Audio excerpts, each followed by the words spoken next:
I can't believe I never realized how challenging making the DCEU's first $1 billion movie really was until one DC Star's 2024 comments. It turns out that the DCEU's first billion-dollar movie, Aquaman, was shockingly challenging to make according to one of its stars, and now I'm even more impressed by the efforts of those involved. Aquaman starred Jason Momoa in his first solo DC movie months after his debut in Justice League. At a time when the DCEU was struggling beneath the weight of some surprising critical disappointments, Aquaman smashed it out of the park as the first and only movie in DC's now-defunct cinematic franchise to rake in more than $1 billion. The success seemed to mark a turning point for the DCEU as subsequent movies ditched the distinctive monochromatic palette of preceding movies and opted to inject color into its cinematic franchise. As a result, Aquaman was a visual delight, depicting the kingdom of Atlantis in mesmerizing fashion. This scheme worked well with the movie's visual effects, as the vast majority of the movie was set underwater, a setting that filmmakers expertly rendered. I'm glad it looked as good as it did because it transpires that a huge amount of effort was put into the process.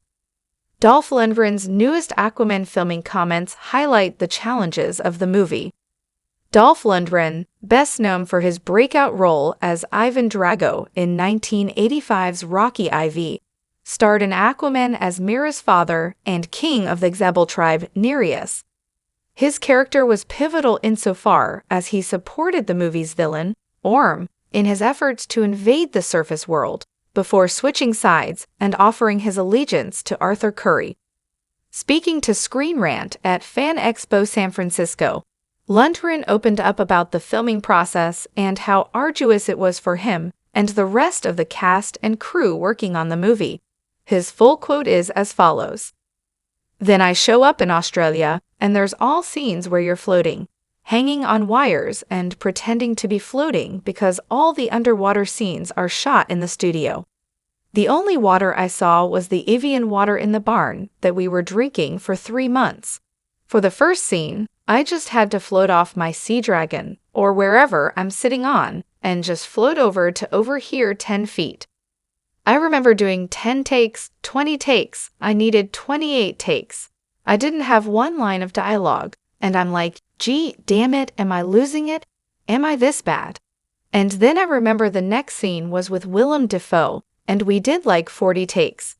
He forgot half his dialogue. I had to have cotton in my ears just to be able to listen, because after a while you've tried everything. It turned out James Wan wanted different performances, but it was also because of the visual effects. If it wasn't just perfect, we had to reshoot. It was very tedious, but also exciting for me to be in a big movie like that." His comments lend credence to those of co-star Patrick Wilson, who stated at a press junket via CBR that the $200 million production pushed the cast and crew to the limit, with stunt teams cycling through numerous harnesses to perfect the look of being submerged. Wilson added that even Momo, who has experience performing his own stunts, ultimately balked at the prospect of continuing to film several takes in a harness. The actor's comments shed new light on the ardor of filming for a movie that takes place mostly underwater, and I hope they agree the result was worth it. Why Aquaman was always going to be one of DC's most challenging films to shoot.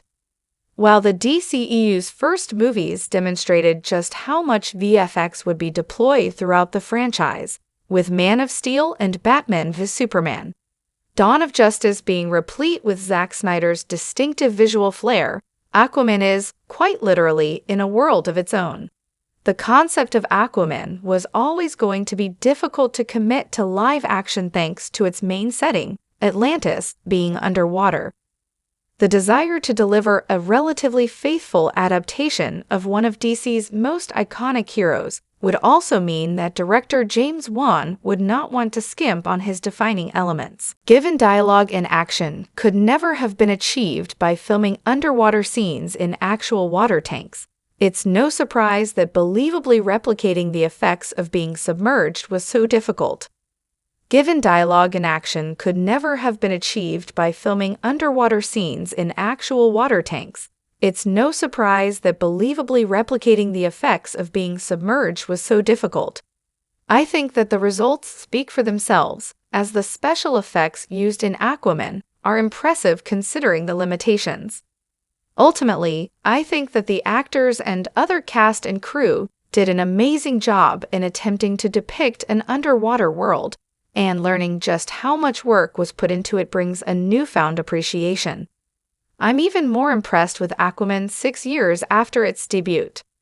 For helping to pull the DCEU out of its slump in the wake of a poorly received Justice League, I've always been impressed by Aquaman.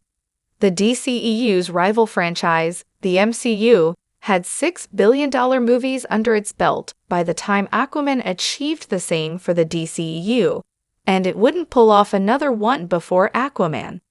The Lost Kingdom rounded out the franchise for good. Knowing that those involved pulled out all the stops to get it there, however, makes the achievement all the more impressive. Despite earning more at the global box office, Aquaman was beaten domestically by Wonder Woman, which grossed $412 million compared to Aquaman's $335 million.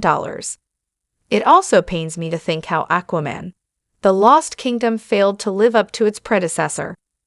With the writing already on the wall for the DCEU after James Gunn and Peter Safran announced the rebooted DC Universe 1 year prior, the making of the Aquaman sequel may well have felt overshadowed by the notion that it felt less consequential than its predecessor.